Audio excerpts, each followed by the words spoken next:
Siva hospital பேர் அன்னபூர்ணின்னு வச்சிருக்கிறதும், அந்த ஹாஸ்பிட்டல்ல சிவா அன்னபூர்ணிய கௌரவப்படுத்துறதும், இதெல்லாம் பார்த்துட்டு மகா, இது இவனுக்கு நான் அம்மாவா? அவ அம்மாவா? என்ன கொஞ்ச நாளும் மதிக்கிறானா? அப்படின்ட்டு மகாவுக்கு செம கடுப்பா இருக்குது. ஆனா மத்தவங்க எல்லாருமே சந்தோஷப்படுறாங்க. அன்னபூர்ணிய கௌரவப்படுத்துறத பார்த்துட்டு.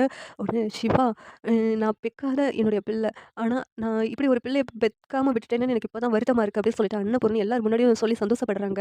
இங்க ஆறுமுகத்துக்கும் சந்தோஷம். சிவா கிட்ட சொல்றாங்க, "சிவா, எங்க அம்மாவுக்கு நான் கூட இப்படி ஒரு பெருமைய சேர்த்தது கிடையாது. ஆனா நீ இப்படி ஒரு பெருமைய சேர்த்துருக்கியே சிவா" அப்படின்னு சொல்லிட்டு எல்லாரும் சந்தோஷப்பட்டு பேசிட்டு இருக்காங்க.